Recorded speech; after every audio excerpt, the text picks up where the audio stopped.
This is the Sixth Man Show, an Orlando Magic podcast, with your hosts, Luke Sylvia and Jonathan Osborne, covering all things Magic basketball. By fans, for fans. Go Magic!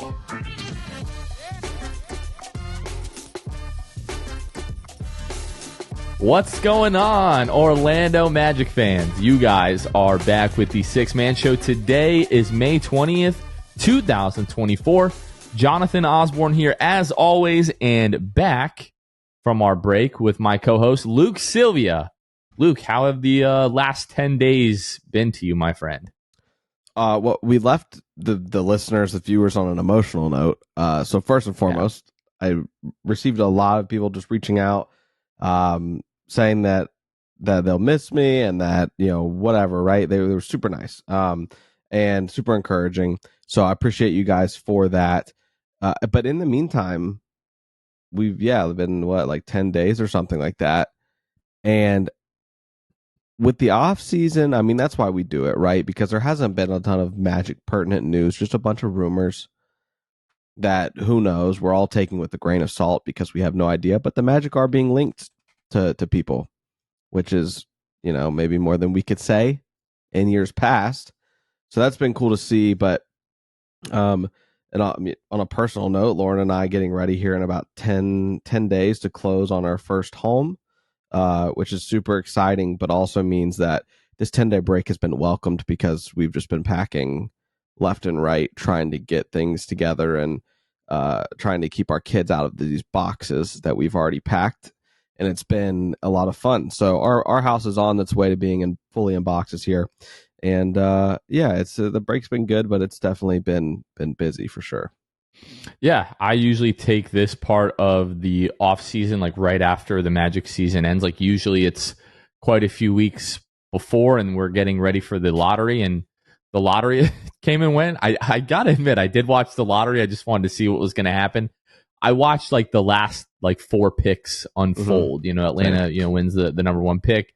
I tuned in once everybody was talking about how Detroit got screwed and they ended up with the 5th pick. But I tuned in just to see what was going to go on.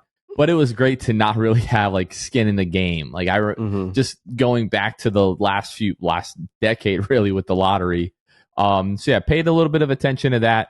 But for me, I put an emphasis on this heading in the last off season, but like getting into and staying in shape. Hopefully this time around. Last year at the draft lottery, I was the heaviest that I have ever been at 203. And by media day last year, I had got down to like 180-ish, I think. And now I'm like in between like 180, 185 again. I want to get down to like 170 and just kind of stay there and pick up some better, healthier habits going into next basketball season, because I have a tendency, once we get into basketball season, really just screws with my sleep schedule. Like after a big win, I want to stay up on Twitter and YouTube, see what everybody's talking about with the Magic and seeing how other fans are reacting to the game, all that kind of stuff. And then don't wake up as early, don't get to the gym, work from home lifestyle, just rinse and repeat. And over the course of the season, the pounds just slowly get packed back on. So this year, I'm determined to get in shape and stay in shape heading into next Magic basketball season and just sort of staying more disciplined with that. But yeah, I've obviously played a little bit of golf over the course of the last 10 days, trying to get the rest of my life back into order and just sitting back into the off-season mode. But it is good to be back. Like getting ready to do the pod tonight, it just felt like, okay, my life is really now back to normal. Here's what I just thought about. You're talking about the way that I got there in my brain. You were talking about season starting, eating habits, and I just thought, my mind goes to like that West Coast, 1 or 2 West Coast road trips, and it's like those are the nights where like I'm eating at hours I didn't think was possible since like middle school. I'm eating at like 11:45 midnight. It's halftime. I'm slamming whatever's in my pantry. That is definitely when it gets me for sure during the season, is the late night stuff where I'm like, I don't really want to be awake right now, but if I'm here, I might as well eat something I like. So That's the other thing too. I just thought about this. Next season, obviously, we revealed this. I will not be on the podcast. I will admit, there's a part of me on the West Coast road trip if we're playing like the Portland Trail Blazers. There's a chance that I just like go to bed. That is crazy. Just catch the recap in the morning. It feels gross just to listen say. to Kevin's post game live the next morning. That's exactly right. Because I've been doing it the past 4 years now, and that's a lot of West Coast road trips to just stay up, and we record at 1 whatever time. So now, don't get me wrong, I'm gonna be somewhat of a sicko still. Like the Lakers game, Nuggets games, Clippers games, I'll be up for those. Don't you guys worry. But yeah, no, those Portland teams and things like that, I might be falling asleep there on my couch before the end of the game for sure. I wanted something that happened right after we released the last episode, and obviously we haven't recorded since then. Some of y'all, like Luke's body was not even cold yet before people are throwing their hat into the ring for the vacant co-host position, which we're still figuring out and discussing really how we're gonna move forward with all that. But I was just like, man, listen, people, it was like 1 a.m. and we're getting comments on, oh, Luke, I love it, man. Sorry, I'm so happy for you. But hey, by the way, if you guys need somebody, let me know. I'm telling you. Remind me to not befriend any of you guys, because if something were to happen to me and we were friends, you'd show up at my funeral and you'd like hit on my wife. At the funeral, you'd be like, I'm so sorry for your loss, but hey, he's not here anymore. So that's how that would go. Stepdad. That's exactly with you guys. I love you guys, and I appreciate the grind as someone who is someone that grinds as well, but that was crazy and hilarious. I did get a lot of laughs out of that. They don't want to be the stepdad. They want to be the dad that stepped up. You know what I mean? That's exactly right. Exactly. Oh, man. So, yeah, I mean, not too much has happened in the way of Magic news since the last time that we recorded. There have been some rumors over the course of the last several months, not only since the end of the Magic season, but I feel like some of them feel a little bit far-fetched, and we haven't really sat down and discussed a lot of those. So let's take the opportunity to just do that for a couple of minutes. I mean, I think the main names off the top of my head that the Magic have been linked to have been like Klay Thompson, right? Like if he's leaving Golden State, Paul George, he's set to be a free agent. I think there's been some either DeJounte Murray, Trae Young talks just based off of their situation, what they may want to do. And I know that you and I have been talking about Tyus Jones going back to December, January, approaching the trade deadline. And then, of course, Malik Monk, who is a free agent as well. What do you like? Just touch on each of those names like pretty briefly. I don't want to spend a ton of time because we still have a month and a half almost until free agency actually starts. And at that point, if rumors are still pretty consistent at that time, I may take some of those a bit more seriously, Luke. But what were some of your thoughts in hearing that kind of stuff? It's all about perspective and what you want for this team. Because there's all different sides of the spectrum with this. If you're someone like myself that is just thinking, bring in shooters that will shoot, that are going to be high volume, that in the process might take away shots from some of your key guys, but at the same time, they're going to shoot threes, replace those twos with threes and knock them down. You're probably like me in that respect, and you want Malik Monk, right? You want a guy that's going to shoot a decently high clip. It's just a great man off the bench too. Like, I think that's what would happen is that he'd come off the bench. He's been 6-man in Sacramento, and then you're bringing in a point guard, whatever that is. I will say I have a buddy of mine who's a Kings fan that has texted me. This is how I know I'm okay for wanting Malik Monk, that I'm not wrong here for wanting him. He texts me randomly. I kid you not, randomly will text me. We will have not talked in a week or something, and all he says is, please tell the Magic to focus on Paul George, not Malik Monk. That was one. Another one said randomly, horrible locker room guy, shot chucker, league average 3-point percentage. You don't want that. We'll do the right thing and keep you guys from that disappointment. And then he texted me the other day, Garland shoots better than Malik Monk. Please tell your front office. Malik has a drug charge from years ago. Surely you don't want that kind of presence around your young stars. So he's giving me the whole pitch as to why I shouldn't want Malik Monk, but obviously it makes me want him even more by him pitching this, because I'm like, oh, you guys really love Malik Monk in Sacramento. So I'm on board with Malik Monk. I think he would be great to have around, minus the drug charge. And Paul George, again, this is all perception, what you want. I don't know that I'm ready so soon to jump into a Paul George type scenario where it's going to be a lot of money. And obviously, Paul George doesn't exactly fit the timeline at 34 years old. Would it be cool to have a guy like Paul George in the Magic Blue for a couple seasons? Obviously. Like, that would be awesome. But also, I just have to remind myself the dude's 34. He's going to cost a lot of money. And I'd rather them go out and sign some shooters, veterans, things like that, make the decisions they need to make. So in those regards, that's dealing with Malik Monk, Paul George. And then who else did we name Thompson. there? Klay Thompson. I'm good, I think. I would love, like I said, I did say I want a high-volume shooter. But I think that's going to be an expensive high-volume shooter. Malik Monk is going to cost you less and is probably going to take your team further, and you don't have to worry about too much with Malik Monk versus Klay Thompson.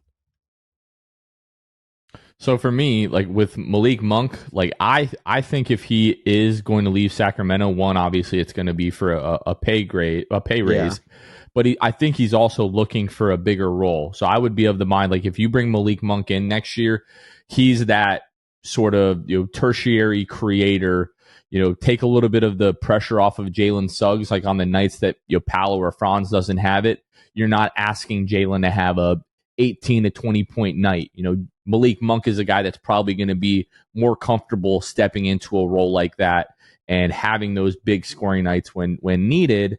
Now is a guy that, the last year he shot in 35 and 36% from behind the arc, but on, 5, almost 6 attempts a game. So there is that volume there. You probably want to see him get, closer to the 40, 39% he shot from behind the arc a couple of seasons ago with Charlotte and with the Lakers. But a guy that has proven a lot of value offensively for the Kings in the last couple of years. So Malik Monk is a guy that I feel like fits the timeline, fits what the Magic need here. If he can be a little bit more efficient in a bit of a bigger role, that would be awesome if the Magic are willing to bet on him. When it comes to the big names, Paul George, Klay Thompson, Paul George, for me, the concern is how much is he going to take the ball out of Paolo's hands, out of Franz's hands? Is he willing at 34 years old? He's going to come here, probably going to garner close to a max. Like, are you going to sign him to a 2-year max? He's not at the point where he's going to do like a 1-year deal, but is he willing to take a 2-year max? I don't know, maybe. But in that instance, is he willing to be the third wheel? I just don't see that happening for a guy who has shown that he's still very capable as a creator and number one option at times. Is he the guy that you want to build your franchise around anymore? Well, no, but can still do it in spurts. If he was going to come in and, hey, Paul George is going to be your shooting guard and he is going to take that sort of third wheel role behind Paolo, behind Franz, and not deviate from the usage rate that those guys are accustomed to the last couple of seasons, then fine. Bringing a name in like a Paul George just expedites the timeline quite a bit. And also just adds, added pressure and added expectations to this team that I don't know they're quite ready for. I think they're going to take a step next year. There will be added expectations and added pressure. But you add a Paul George to this team, now you're going to start hearing people say, oh, the Magic should be contending in the Eastern Conference, which I think they're just like a step before that. I don't know that I'm ready to say next year they're going to contend in the Eastern Conference. Now, depending on what we do in free agency, I might change my mind.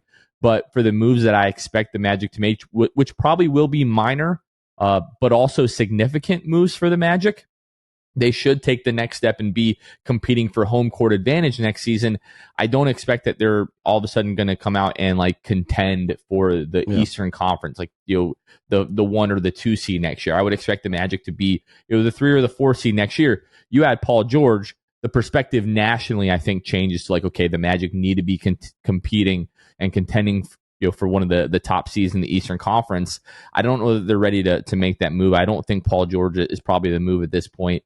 Clay, not sort of on the other hand, because it is sort of in the same vein, but I think the thinking is a little bit different with Clay, is that he's just not the guy anymore, right? Like I think he's proven that he's still a high volume, efficient 3-point shooter, but the other aspects of his game where he used to be able to do a little bit off the dribble, used to be one of the better defenders in the league, he's not that guy anymore. So if he is a guy who is leaving Golden State because he's looking for a big pay raise or a big payday, a last big contract, which is really the only way that I see him leaving Golden State, is if Golden State is not willing to pay him anywhere near what he wants and somebody else is going to offer him, you know, or a 2 or a 3 year max. That's the scenario under which I see him leaving Golden State. I don't see that being Orlando, because if he is going to be here, he's just going to be in most places, unless you're just overly valuing him significantly, he's going to be a contributing piece. He's not a main building block at this point in his career.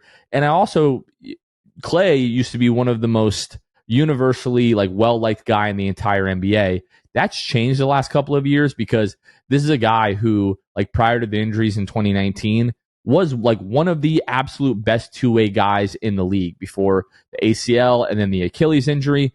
And he's a guy who used to be at the very top, you know, the peak of the mountain, and has fallen from grace because of those injuries, and has gotten a little bit bitter in the last couple of years as he's talked through adjusting to not being that guy anymore in Golden State and coming off the bench, you know, at one point, adjusting to his new role. If he's coming to Orlando, it has to be like he's looking for a new lease on life. He's looking for a new outlook on life.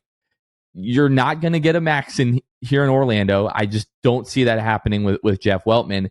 And you're coming here to be like the Joe Ingles on steroids role this past year. Maybe not so much as like a ball handler, but that veteran presence, a guy that brings championship experience to the team and is going to knock down threes at a high clip and, you know, high efficiency with a lot of volume. So I just don't see the Paul George, the Klay Thompsons, like that level of a move, especially when it comes to those guys. I just don't see that for the Magic just yet.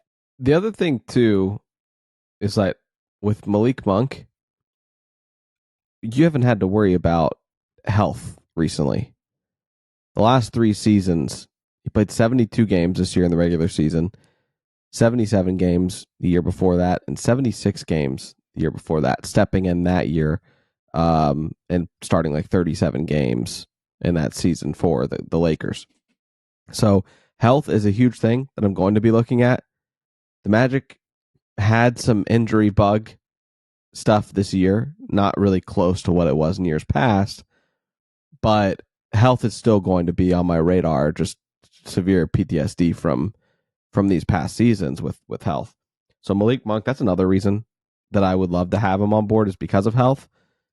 Klay Thompson, I mean, don't get me wrong. If you tell me the Magic signed him, you don't tell me numbers or anything like that. If you just point blank, if I find out, if we get the tweet, Magic and Klay Thompson have agreed to terms on a 2-year deal to send him to the Orlando Magic, there's going to be part of me that gets chills when I see that tweet, right? Yeah. Because I'm like, this is Klay Thompson. And to your point, like, he had those 2 injuries, obviously, which now we're coming up on, which is crazy, like 5 years ago. And he's trying to adjust, like you said, and maybe coming off a little bitter in those instances. But yeah, I'd be lying if I said there wasn't a part of me, if I saw that tweet come across my timeline or my notification on my phone, I wouldn't be a little bit excited, regardless of the number, if I'm being honest with you. It's hard not to. And to be quite frank, he still Klay Thompson comes in 2 years, $40 million a year. I'm going to throw up, and not because I'm happy.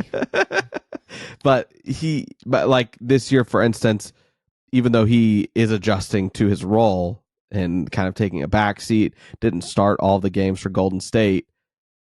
He shot almost 39% on 9 attempts a game. Year before that, he shot 10.5 attempts on 41%. So if the Magic want strictly shooting, you can bring in Klay Thompson.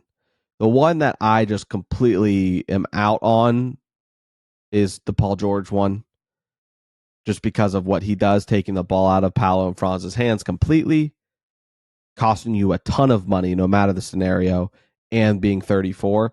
Klay Thompson, his role would be very specific in the sense of like, hey, we are bringing you in to be a veteran and to shoot the basketball. You get the ball, you're open, shoot it. You get the ball, you got a guy within 2 feet, 3 feet of you, just shoot it, let it fly. Klay Thompson will do that, and I'm almost positive it'll be at an efficient clip. That being said, I'm still not on board. Like, I still am where I'm at the beginning of this conversation. But I understand. Like, it for 2 seasons, him to just come in and shoot the basketball. We've brought in good shooters, but we haven't brought in like a 8-9 attempt 3-pointers a game guy at a high clip and high efficiency. Let's run a quick exercise here. Klay Thompson made $43 million this last season. Are you paying Klay Thompson for 2 years, $40 a year? 40 a year? 40 a year. Are you paying Klay Thompson No. 40 a year? Are No, you paying I'm him not. 35 a year? No. Are you paying him 30 a year? No. 25. I think 20 is where See, I go. 25, I start to get interested. I've got to be honest. 20 to 25, I could be talked into it. Because of just you just said it would make you sick. No, I said 40. I said 40 for 40 a year for 2 years would make me sick. I think you phrased it to where I heard 40 for 2 years. I thought you were saying like 20 a year. But yeah, I think I said 40 a year, but if I didn't, yes, I meant just to 40 clarify a for anybody year for listening, 2 years. So 80 million total for 2 years. Right. I would vomit, course. and not in a good way. If your move this season is to let Klay Thompson eat up all of your cap space, yes, I would vomit, and I would be incredibly unhappy with that. Because we can get to what, like 38? The Magic can get to like, if the Magic do like ridiculous things, right? Like J.I., waive Jonathan Isaac and stuff, yeah, they can get to crazy numbers. Right. But yeah, I think the Magic are projected to have around like 32, 38, like somewhere around there in projected cap space. For sure. Okay. Yeah. So yeah, the 25, that's when I'm like, I'll think about it. You get close to 20, I would absolutely do Klay Thompson 2 years for $40 million total, $20 million a year, given just the amount of shooting that would give you and just the level of championship experience that he has and just the knowledge that guys like Paolo and Franz and Jalen and these other guys would be able to absorb, being around a guy like that. And if he is going to come in with this new outlook, new perspective, this new lease on life, and be like the happy-go-lucky, everybody loves Klay, drinking an ice cold Coors Light after a game, Klay Thompson that we knew prior to the injuries, absolutely. If he's going to be that kind of guy for this culture, if he's going to be the guy that's still, bitter and is showing everybody that he's got 4 rings all the time, that is a guy that I don't think our front office would want any part of. There are a lot of conditions for me that would have to be met for a move like that to make sense. Realistically, I think like the Paul George would be more realistic, but I don't see that happening. The Klay thing, I don't think is happening because if he leaves Golden State, like it's to get close to max money. If he's going to take a pay cut anyways, he may as well just stay in Golden State. Yeah. Now, the Trey and DeJounte stuff, I think, is where you and I differ. You've had some texts in the group chat about Trae Young. I'm just going to say, like, my view on that is it would just change the, like, dynamic of this team so much, and it goes against basically everything that this team has built over the course of the last, 3 or 4 years here. Doesn't make a lot of sense for me. The DeJounte Murray thing, I don't love it. just for the sake of I do think it would take the ball out of Paolo and Franz's hands more than I would like it to, more than a Malink Monk type of signing would. But if we're talking about a guy who is still really good defensively and is going to help with playmaking, creation, offensive organization, being able to settle the team down and not put so much of a tax on Paolo and Franz to generate everything all the time, then the DeJounte move makes sense. In that same vein, I understand where people are coming from with the Trae Young stuff because he obviously would help with all that stuff as well. But I just think DeJounte Murray fits the mold of what the Magic have been building for the last couple of years a lot more than Trae does, and he's not nearly as expensive.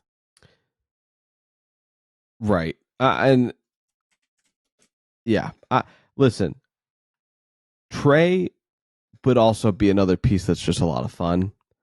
He's high assist guy in the pick and roll, which is the most popular action in the NBA. He's elite in the pick and roll. He's incredible. He's got his floater down pat. His vision is incredible. The oops to anybody that's setting that screen for Trae Young would be electric. That would just be fun. We're getting to the point where I can go there in my mind because this team is proving right in front of our eyes that they're worthy of superstar talent being on this team. We're getting to the point, and like I said, I still stay at the point where I'm like, I just want to add some shooters this offseason, so I'll say that. However, I'm not going to fight you if you go out and sign Trae Young. I'm just not.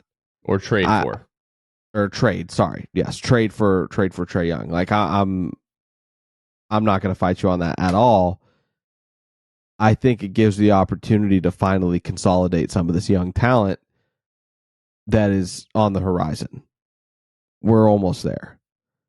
Because there's going to continue to be this tension until you do it, that the better you get, the clock is ticking to get some of that talent, that young talent, young potential out of the organization and bring in some proven winners and superstars and just guys that are going to all around complete this roster. It's got to happen sooner or later. I think that we see more of that next year before the trade deadline will be super interesting. Because if the Magic are just setting the league on fire and then you're approaching deadline, you're like, hey, we are a guy away from contending to get to the Eastern Conference Finals. That's going to be a really interesting conversation surrounding the Magic at the trade deadline next year. That gets me super excited to think about. But in the meantime, I don't think anything happens that big this summer, a trade on draft night or however they do it. But I do think you are going to have to trade some of your young guys and get more talent in the sense of bringing one guy in and sending 2 or 3 young guys out.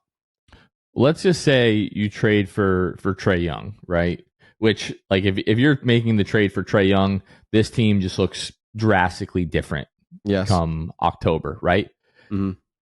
You trade for Trae Young, and you're able to hold on to Paolo, Banchero, and Franz Wagner. I'm not starting that conversation with Landry Fields, the GM of the Hawks, unless it's look, we're going into this understanding that Paolo and Franz are off limits. Anybody else we'll have conversations around, but those guys to me would be off limits in a trade involving bringing Trae Young in.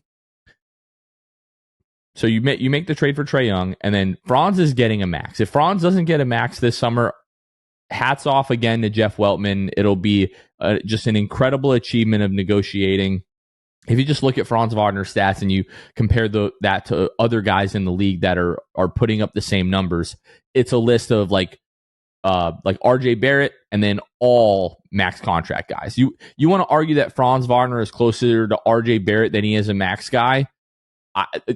I can not help you at all if that's the way that you think about Franz Wagner. But if you do that is your opinion. So Franz Wagner gets a designated rookie max contract extension this summer. Paolo Banchero is going to get one the following year. So that means like 3 years from now, 3 years from now, Paolo Banchero, Trae Young, Franz Wagner would be accounting for somewhere between 80 to 90% of your team's cap space, leaving you that 10%. And then you're talking about getting into the first and second tax aprons to build around the rest of your team. So you have to just be absolutely 100% sure that Paolo Banchero, Franz Wagner, and Trae Young would be enough to win a title. Would it be? It very well might be enough. But if you just look at the history of these super teams and these teams that have tried to build around 3 max guys, we have more examples of it not working than we do it actually working. So that is really my big hesitation with bringing in like one of these like super max level type of guys in, whether that be a Paul George or a Trae Young or any of those other guys. I would much rather bring in a guy like DeJounte Murray, who is sort of, close-ish to the max range, but is not a max guy. A Malik Monk, who is obviously not a max guy, or any of these other guys that we have talked about, like a Tyus Jones and so on and so forth. So for me, that is why, like, I'm just not interested in bringing a guy in who is going to be here eating up 25 to 30% of the cap space for the foreseeable future. I just don't think that is going to put the Magic in a position to really build a team the way that they want to and the way that you need to. I think the days of these like 3 superstar teams with the max contracts, I just think those days are over with the new collective bargaining agreement. That I think the rest of those changes are going into effect this summer, if I'm not mistaken. So anyway, we're like 32 minutes here, almost into the pod, and we've barely really talked about the Magic. So let's go ahead. We're going to take a quick break, and then we're going to talk about some of our favorite moments from this past season from the Magic. Well, we're going to take a break here to talk about our wonderful patrons, the folks that help make each and every episode possible, not only during the regular season, but especially into the off season here. We can't do anything that we do without all of you. We have a few new patrons since the last pod. Want to give them very special shouts. Shout out to Daniel Anderson Berry, who joined at our elite tier. My boy Jay Haddam, who joined at our rookie tier. And then RR_Magic, who joined at the all-star tier. Thank you guys so much for joining the Patreon. Really, really appreciate your support. Anytime we have brand new patrons, we give them a special shout out just like that.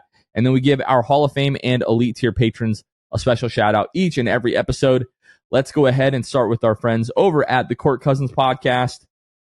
Drew Gooden, Armin, Carson Tulo, Ellis, Jonathan Borges, Normal, Magic Player History, Gabe Gaines, Wiffle, Michael Martin, Jamel Miller, Michael Salapong, Donkey Punch Dave, Paolo and Francis Warmth, Pierre A., Dylan Holden, Mr. Mikey, Danimal, Bobby Skinner, Goody93, Teddy Sylvia, Dalek, Lopez, Fuchsia, Bill Fulton, Edmund Lagone, Jose Esquilin, Kayla Pete, Cannibalism, Time Mr. TV, ESPN Really Sucks, Gear 95 Shred, Junior Bruce, Half Freakin, Shahin 177, Bolby the Don, Himlo Ben Himro, Prov 221, Ray Pastrana, Magic Kid 714, Mysterious Mosley, Victor Cologne, Irish Magic Mike, Austin Lampy, Random Hustle, Only Franz, Maria, Keith Walsh, Fritz, Bruv Sal, Kason Green, Salty Leon, Kane Eckler, The Distract, Ahmad Timsa, Chansu, Tom Gadsden, Deader, Richard Tuttle, Jeremiah Quintero, Magic Wire, Debo 1980, Magic Matt, Michael Thompson, Mama Richmond, Next Snappa, What's Up Playoffs 2024, Dylan Fay, Sammy, David Duffy, Smith Sheiks, Bueno Time, Stantino, Suggs Muggs, Derek Smith,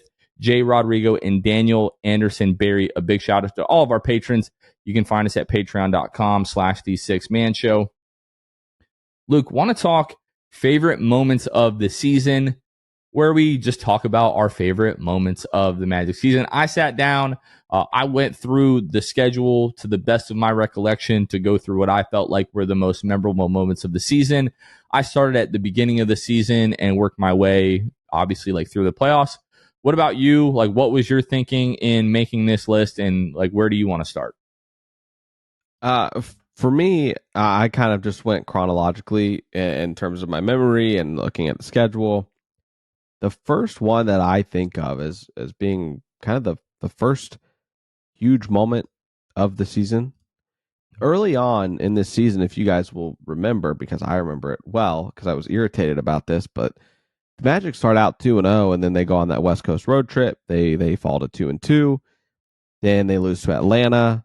on November 9th, and at that point they're 4-4. So like there just became this hump, right? You beat Milwaukee, you go 5-4 at that point. You improve to 5-4, and then you lose by 20 to Brooklyn. And it was like, man, this team just cannot get over the hump. It feels like we're already experiencing a hump, and we're 10 games into the season. But then comes November 15th in Chicago. Paolo Banchero is ball in his hands with the game on the line because Zach LaVine has just hit a ridiculous three-pointer to tie the game at 94. Which you texted into existence. I did do that. I said, I can't wait for Zach LaVine to hit this three and something of that nature. And then he does it. But hey, I just know ball. I knew it was coming. So it happens. And then we go down. We're at the other end of the court. I believe it was a sideline out of bounds. Paolo Banchero ends up getting the basketball and gets away with maybe a controversial play there. But we won't talk about it. I only saw what they called, which they didn't call anything. I didn't hear any whistles. Paolo Banchero hits the shot, gives the Magic a 2-point victory over Chicago. Now, in the moment, like, yes, that was an incredible win. Paolo only had 17 in that game, and the Magic improved to 6-5. And then you're like, okay, well, we're on to the next one. We play Chicago again 2 nights later, right? But this kickstarts what would become a historic run. The Magic win and rip off 9 straight. And in that 9 straight, Jonathan, you get a win against the Nuggets at home. Huge, huge win. Well, it kind of puts the league on notice. And you also have the in-season tournament game. And so, like, really, it's a separate memory for me because it was the in-season tournament. And I damn separated the season in that respect. It went toward the 9-game win streak that Paolo Banchero jump-started against Chicago. And the Magic, that is going to always be something that I hold dear because I was at the game. Like, we were at the game. And it was an in-season tournament game. The court was different. The vibe was different. And the Magic just have a gutsy performance and beat Boston by like 17. 113-96 was the final there. So for me, that's kind of like encapsulates the beginning of the season for me. But that was, getting over the hump with that Chicago win and going through, ripping off those 9 straight wins against Denver, win against Boston in the in-season tournament. That's what I thought of when I think of the beginning of the season and favorite memories. For me, I quite literally go back to the very beginning of the season. Opening night against the Houston Rockets. It's the first time that we got to see the Star jerseys this year on the classic floor. It was just really the best way to start the year. And like when you start talking about the preseason and the prior offseason, right? Like Houston was a team that went out and made some moves. Fred VanVleet, Dylan Brooks. They bring in Ime Udoka. They had been struggling the last couple of years. Had Alperen Şengün, who showed a lot of promise the year before. Obviously, Jabari Smith Jr., Jalen Green. Like they've got these young pieces that they really like. And there was a bit of chatter between the Orlando Magic and the Houston Rockets fan bases, really even going back to the 2022 draft where Paolo Banchero is drafted, because a lot of you have seen that footage from the Houston Rockets watch party of the draft of Paolo going number 1, and Houston just like they were gutted because they wanted Paolo Banchero. They believed Jabari Smith was going number 1, and they had convinced themselves that Paolo Banchero was going to fall to them at 3. And there was like, hey, where is Orlando in the grand scheme of things, right? Like we're being compared to Toronto and to Detroit and Houston and Charlotte and sort of these other teams. Now, the Magic went on to show that they are obviously the best team of that young bunch. But coming out opening night in front of your home crowd, beating them by 30, like the big block from J.I. like obviously stands out. And then just really everybody for the Magic played well in that game. So that's where the season starts for me. And then the next, Paolo Banchero, like the first few games, 12 points, 5 rebounds, 14.7 rebounds, 4 assists, 9 points, 5 rebounds, 15 points, 4 rebounds, 4 assists. The Magic are sitting there at 2-2. and we're all like, okay, what's going on with Paolo, right? Like, was it the long summer, playing for Team USA at the FIBA World Cup? Like, what's going on? And then he comes out, drops 30 points on 69% shooting, 9 rebounds, 5 assists, 3 steals, 2 blocks, and the game winner. And then after the game, drops the iconic line of rough start, so what? This is what I do. That was like, okay, we're getting a little bit concerned with Paolo. And then he came back and obviously for the rest of the season, like really showed us, look, this is who I am. I also have here in my list the Paolo game winner in Chicago, which was huge. The win at home over Denver, like right before the day before Thanksgiving, and then Black Friday, the win at home over Boston in the in-season tournament. Obviously, the entire 9-game win streak. For me, after that, like the month of December, obviously you had a few wins in there, but didn't go as great, obviously, as October and November had gone. But for me, the next one, if we go back to the beginning of January, one of those West Coast road trips, Franz Wagner gets hurt the game before, against Golden State. No Franz Wagner in the Sacramento game. It looks like you're going to lose Paolo Banchero early in that game when he goes out, with the ankle. He comes back. But that second half, especially from the Magic set a franchise record of 25 made threes in that game. Paolo Banchero has 43 points. The Magic lose in double overtime to the Sacramento Kings. To me, it's the best loss of the year, right? Like, all of the circumstances, it was an incredibly entertaining game.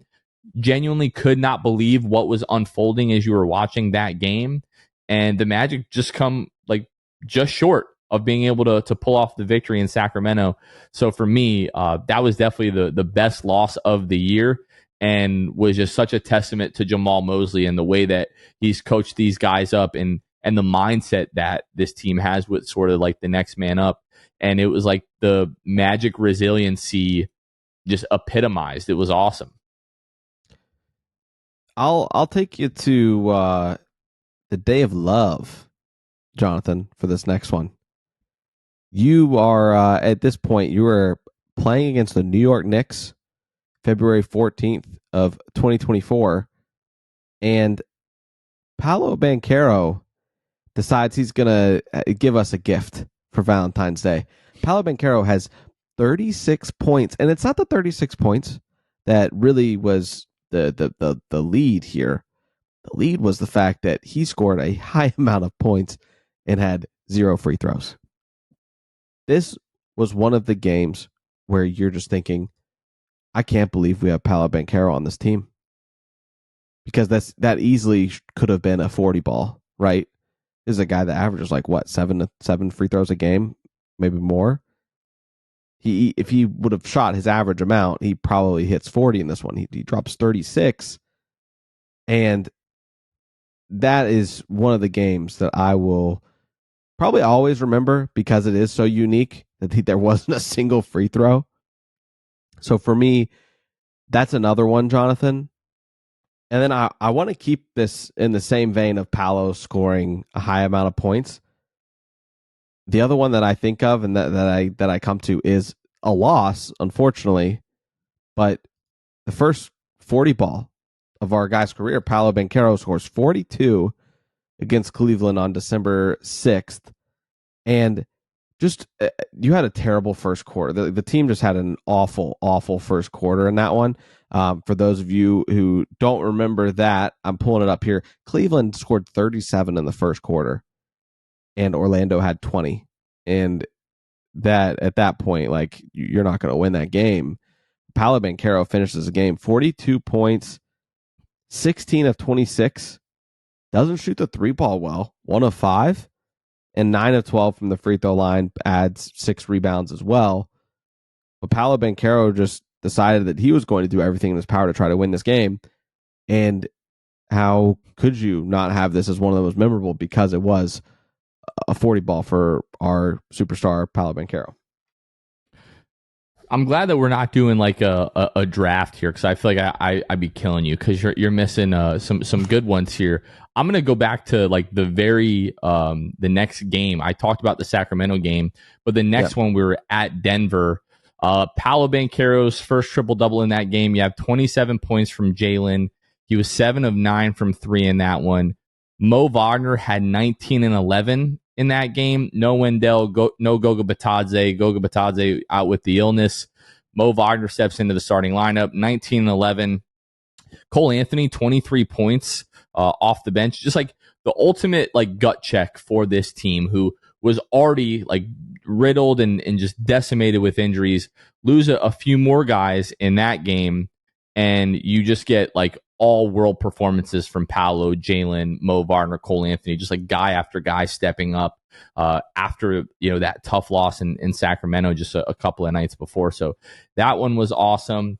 The Paolo Banchero All-Star selection, like going back to the end of January, we all had assumed that it was going to happen, but watching that broadcast, like the announcement on TNT and him being the very last Eastern Conference All-Star that was announced, really made us think that, hey, maybe Paolo's going to get snubbed and he's not going to be named here, because there were some other guys that were in the conversation for an all-star selection there. He would have made it regardless with the replacements due to other guys being injured, but him making his first all-star selection, like seeing the all access, like the all like the behind the scenes video that the Magic released, and especially now when you go back and you can sort of watch it from them leaving practice to getting onto the bus, and Joe Ingles is asking Paolo like, hey, do you know whether or not you made the team? He's like, no, I have no idea. And Joe's like, well, this might be a little bit awkward then, if we're all sitting here watching it and you don't get picked. And then them going into the hotel, frantically trying to find a ballroom that everybody can go into and watch the broadcast, and then seeing the team just react and celebrate with him was a ton of fun. I go back to the win at home against Phoenix in late January, where you win that one 113-98. Obviously, star-studded team over there, Devin Booker, Bradley Beal, Kevin Durant, but you hold them to 13 fourth-quarter points. They only scored 4 points in the last 10 minutes of that game. Just a really impressive defensive performance. That was sort of the start of J.I. like really playing closing minutes. And then a couple of games later, February 2nd at Minnesota, the win in Minnesota, you're down 17 in the second quarter, and then you outscore them like 28-18 in the fourth. One of the biggest wins of the year. Minnesota, who is in a dogfight in a game 7 with Denver right now with a minute 16 left in the third. They're only down by 4. That team might go on to the Western Conference Finals. And that was a team who wanted that game beginning of February as teams were getting closer to the All-Star break. And our Magic team, big comeback, come from behind victory, where you were like really getting close. This team, like to their credit, never got to never fell below 500. But you get to the end of January, this team, they were 24-23 after the January 29 loss at Dallas, and flirted with 500 there, but never fell below 500 all season long. I've got some more stuff after the All-Star break, but what else do you have? I want to actually, because I'm looking at going back through the schedule, and if we're talking memorable nights, one of the most memorable nights of the season was early in the season, November. The best offense in the league versus the best defense in the league. Coming into that game, it was, are the Orlando Magic legitimate on the defensive end? Can they keep up with a team like Indiana, who at that point was the number 1 offensive rated team in the league? They're scoring at an outrageous clip. Can the Magic keep up? And the Magic go to Indiana and win that game 128-116, and put the league on notice in that respect too, because it's like, oh well, if they're able to hold the top, if they're able to go in and not just keep up with the top offense in the league, but give them some troubles and come out with a double-digit win, they've got to be legitimate at that point. And it wasn't just the final score 128-116, Jonathan. It was the fact that in the first half, that first quarter, you outscore them 42-21. You double them up. You hold the best offense in the league to 21 points in the first quarter and 23 in the second quarter. Indiana did all they could in the second half and played better in the second half than the Orlando Magic, but it didn't matter because going into halftime, that top offense in the league had 45 points. The score at halftime was 78-45. Like, the Magic were incredible and there to show the league that they are here. And they did just that. And for me, that is definitely, looking back on it, that was the headline the entire time. It was a headline before the game, headline after the game.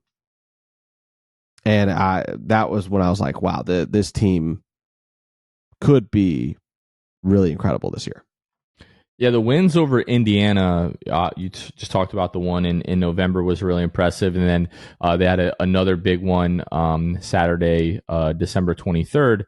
And then later in the season, obviously like March 8th, you have a blowout loss to the New York Knicks, which up to that point we're like, do we want to face New York in the playoffs? And then after that game, it was like, they made us look absolutely terrible. It was one of, if not the Magic's worst offensive performances of the year. And then it was like, okay, well, we've matched up with Indiana pretty well. Let's have a bounce back game against them. And at that point, like, all the Eastern Conference standings were very much up in the air. And you lose that one, 111-97. So those were, I don't want to say low points of the year, but as we shift and the conversation goes to like after the All-Star break, to me, I don't have as, memorable moments or like key wins, because a lot of those were like, these are just games that you need to win and that you should win. And to the Magic's credit, like, they took care of business. But for me, after the All-Star break, where it starts is Paolo Banchero comes back after the All-Star break sick. Like, a lot of the All-Stars came down with whatever illness that was. But Saturday, February 24th in Detroit, Paolo Banchero just obviously does not have it in that game. Ends up hitting the game winner. The team still trusts him, still goes to him down the stretch, hits the game winner. Obviously is super, emotional after that game. So the how bad he was in that game, and then to come and hit the game winning shot, and then the way that his teammates reacted to him and the way that he reacted after the game, to me, that's always going to be super memorable. Then it's not really moments, more it is like chunks. Like, you have 2 separate 5-game win streaks in the second half of the season after the All-Star break. You have versus Brooklyn, versus Utah, versus Detroit, at Charlotte, at Washington, and then versus Brooklyn, at Toronto, versus Charlotte, versus New Orleans. Both of those win streaks you really needed to stay in contention in the Eastern Conference, as other teams were getting hot and were winning around you. So to stay in the conversation, and heading out of the All-Star break, like, the Magic were hovering around like 7-8, got themselves, they were we talked about this a lot, but at the end of the year, like, you're poised to be as high as 2 or 3. You lose a couple of those, at Charlotte April 5th, at Houston April 9th. You have 2 opportunities at Houston, at Milwaukee. You can't pull those off. But then game 82, to me, probably my win of the year, just given the stakes. Like, you can talk about the win at home over Boston, either of the wins over Denver, especially the win in Denver. If you pick the win in Denver, I'm not going to argue with anybody. That is obviously a big one. But game 82 versus Milwaukee, lose or you're facing the play-in. You just lost to Milwaukee. You just lost to Philadelphia. You lost the Houston game. You lost the Charlotte game. Games that if you just would have taken care of business, you would have been in a position to clinch much earlier. But like that second quarter, like defensive performance and the way they just shut down Milwaukee, and then really to win that game going away was just super, super impressive. And those are my most memorable games of the season, obviously, before we talk a little bit about the postseason. And then I'll just throw in one more here, because we're talking personal favorite Magic memories of the season. The boys' trip to Charlotte. Oh, I mean, yeah. Can't forget that. Yeah. And getting to see, it wasn't a very memorable game in the sense of the Magic looked terrible to start that game. End up winning that one in Charlotte, but getting to see everybody, talk to people, exchange like looks with some of the players. Our guy Jalen and Jonathan Isaac come to mind, obviously, during shoot around, seeing us there and hanging out with J. Cole that night was pretty cool. You know, J. partying Cole with sitting J. right Cole in front of us, partying with J. Cole. Yeah, but yeah. So looking at the back of J. Cole's head for 2 hours was really sad. yeah, I didn't even watch the game. I was just like, wow, that's J. Cole in front of me. So yeah, the Charlotte trip was one for the books for sure, and I guess that'll probably round out the regular season most memorable things of the Magic season. If we're going like regular season superlatives, the Eddie House beef definitely comes to mind. You know, that was a lot of fun. You know, we just been so fortunate to be able to do this and to have the opportunities that we get. Like, you know, going back to Media Day was really cool. You know, the Paolo Banchero interview. Obviously, you know, we've had some Jalen Suggs interviews. The 5-year anniversary was super special to me. That's something that I'll always remember and cherish. And then we also had like the 400th episode a couple of weeks later where we had the Paolo interview that was included in that. So yeah, it was just a awesome regular season for sure. And then the postseason had memorable moments. Like the watch parties were fantastic, but for me, my favorite moments of the postseason came in games that we actually won. Like I just go back to the environment, being at Game 3, the Jalen windmill dunk in the second half, which put the Magic up by $1 billion, and it really felt like it put the exclamation mark on that victory. Game 4, I was not there. I know Kevin was, and I know the crowd there was crazy. But the J.I. inbound steal, pass to Jalen. Jalen passes it back to J.I. J.I. hits the 3 to put the Magic up by $1 million. It really, in that moment, you're like, okay, this game's over. The Magic are going to win this one going away. Game 6, all of us being there.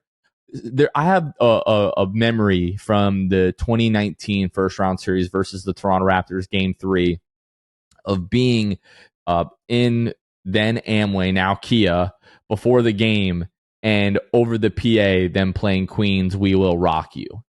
Nothing gets white people more hyped and crazier than 18,000 people singing and stomping and clapping to "We Will Rock You."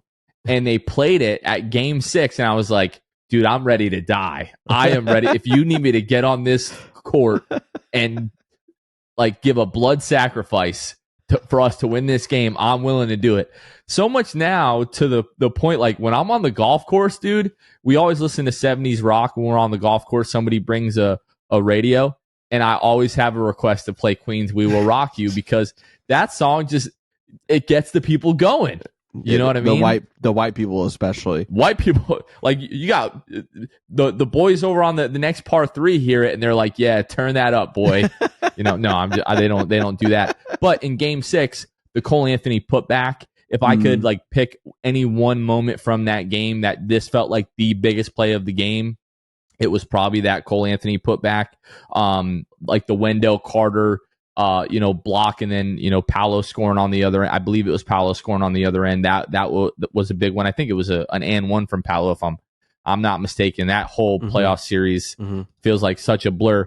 I do have Game 7, the Paolo Banchero in the first half, 24 points, 8 rebounds, 2 assists, 2 steals, a block. Just him looking like one of the best players in the world in that first half.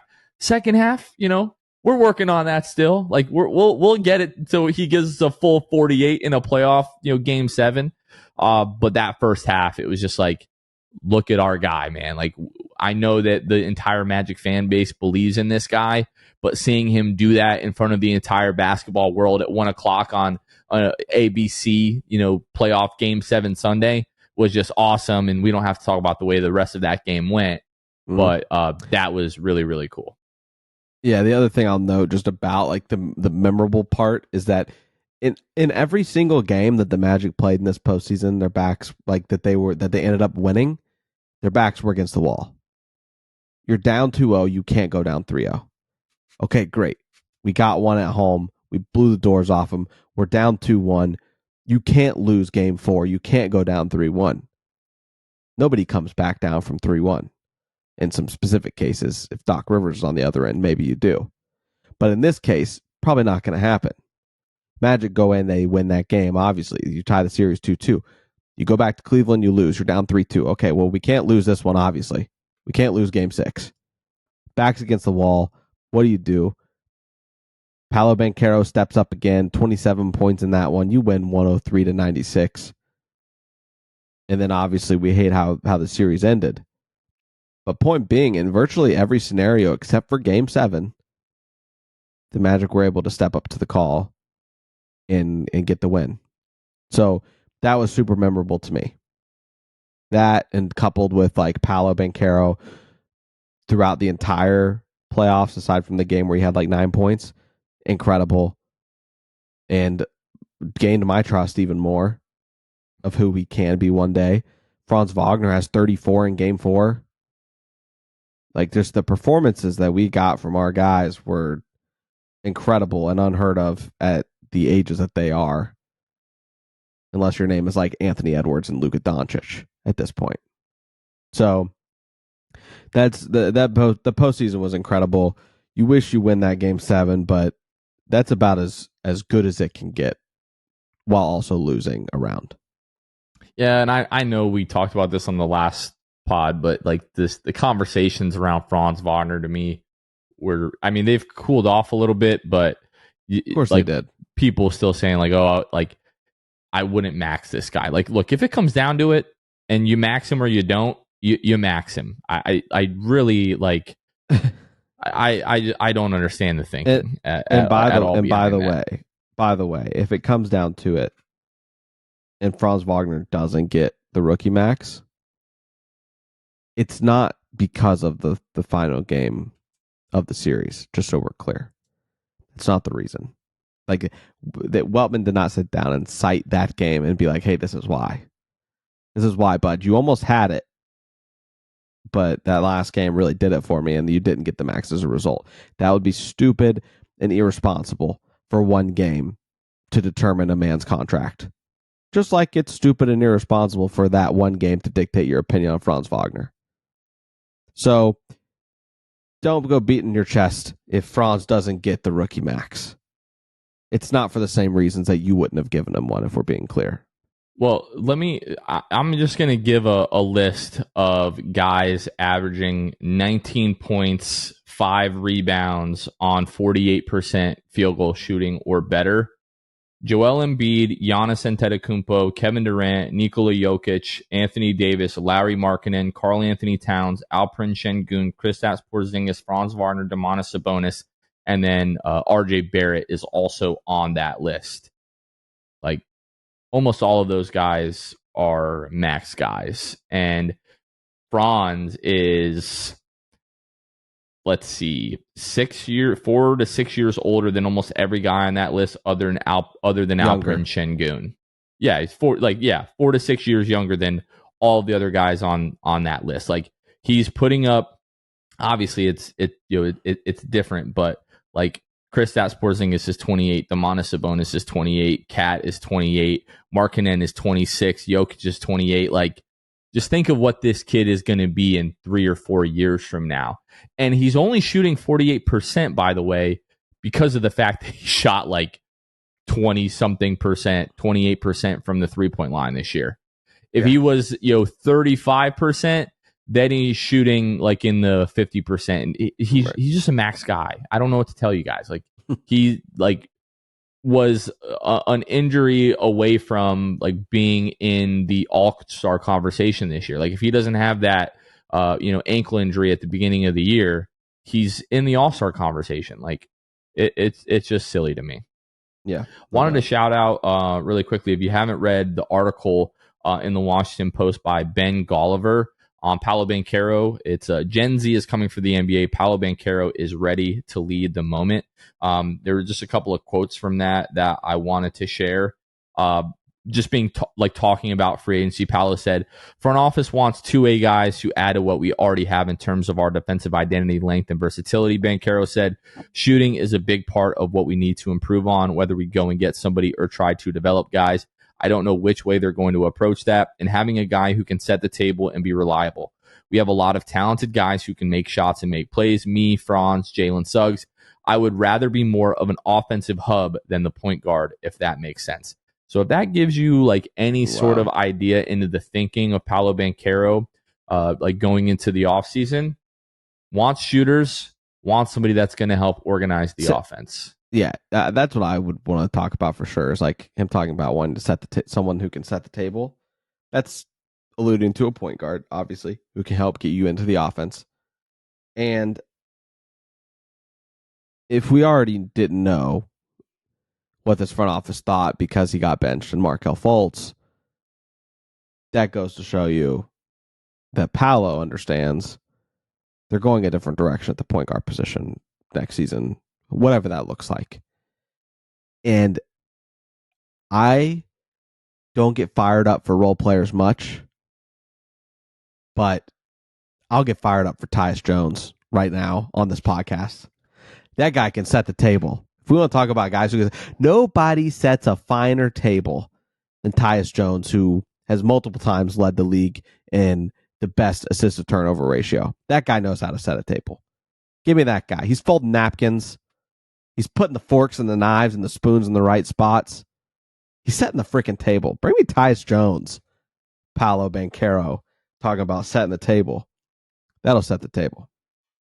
Well, anyway.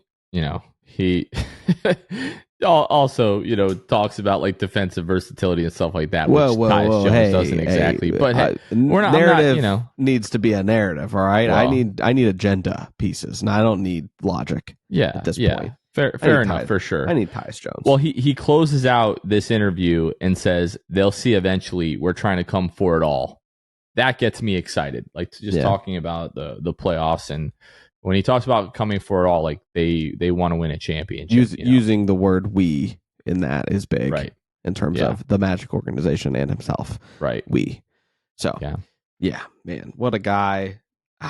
Man, I can't wait for this offseason to see what happens, man. I know that it's probably not going to be anything ridiculous, but this is as ridiculous as they can get this far into the rebuild. Like, there's never been as much excitement about an offseason for the Magic in the last decade plus as there is right now. Team's at an all-time high. You're breaking records left and right with the team you had. You have a chance to improve. You have the salary cap to make some signings. You got young guys that you can deal away if you need to. Draft capital. This is a ridiculously exciting offseason. And if you can't get fired up about this offseason, you probably just hate the offseason. This has the opportunity to be like the most exciting offseason for the Magic. Not talking about like the draft, right, but in terms of like free agency or trades, since like we thought maybe we were getting Paul Millsap. Like I was hyped up in like 2013, 2014. I thought we were getting Paul Millsap, and he was on Twitter was rumored to be at like different like Orlando establishments with Rob Hennigan. So yeah, looking forward to that. In terms of like off-season content, we're going to get into player grades and all that kind of stuff, like breaking down like each guy. Obviously, we'll talk about Jamal Mosley in the front office as well in the coming weeks. Obviously, with the draft coming up, we're going to start diving more into that, bring on some guests that it can bring some good insight in relating to a lot of the prospects in this draft. The draft, and some people think it is a decent draft. Some people think it's one of the worst drafts in 25 years. We'll sort of see how we feel about that. But yeah, just typical off-season stuff as we get through the draft, summer league, free agency. Obviously, we're going to have a plethora of guests to try to fill the void. And then we're going to have international basketball as well. Franz, Mo Wagner, Goga Batadze, Joe Ingles, a lot of these guys playing for their countries in the Olympics. So a lot of stuff to look forward to. And I know we've talked about this already, but this was just such an awesome season. I hope we don't really lose sight of that. Now it's been over for 2 weeks as we record this. Always going to be one of my very favorite seasons. And yeah, just appreciate it for what it was, and excited about the future. I just want to say, you talk about Paul Millsap meeting with Rob Hennigan. In hindsight, you lose out on Paul Millsap. In hindsight, I can just be like, my only thought is Paul Millsap sat down with Rob Hennigan a couple times, walked away, and was like, man, that dude's an idiot. I'm not going there. I'm not going to Orlando. And I just want to, I'll never not take a jab at Rob Hennigan. So shout out Rob Hennigan for being the reason the Magic didn't land Paul Millsap. But hey, it led us all to where we are today. So shout out Rob Hennigan. Anyway, I just need to say that because I know he screwed that for us. I know it. If Rob Hennigan ever ends up with another GM job, I will legitimately be shocked because he was so bad here. Like any team that's like, you know what, this guy's had some time. I think we're going to give him a shot. The day that happens, I will just wish that fan base well and let them know that anytime you all need to vent, we're available and we will understand it all. So, Luke, I think that is going to do it for this one. We jumped on this and we're like, hey, it's off season. We've got a few things to talk about. Maybe this won't be an hour, and here we are now at hour 10 minutes plus here. So yeah, you kept us from being behind a mic for 10 plus days. I don't know what you really thought would happen there. Yeah, it is what it is. But yeah, off-season mode. Hopefully you all are doing well, and we're going to be doing our best here to keep your Magic brain busy between now and October. But that is going to do it for this one. For Jonathan Osborne and Luke Sylvia, you all have been listening to the Sixth Man Show, and we will catch you guys next time. See ya. Thanks for listening to the Sixth Man Show. Be sure to subscribe on iTunes and Spotify to get new episodes downloaded directly to your phone. If you enjoyed the show, please take a minute to give us a 5-star rating and a review. It helps out the show a lot. Follow us on Twitter, Instagram, and Facebook at Sixth Man Show. We'll catch you guys next time. Go Magic!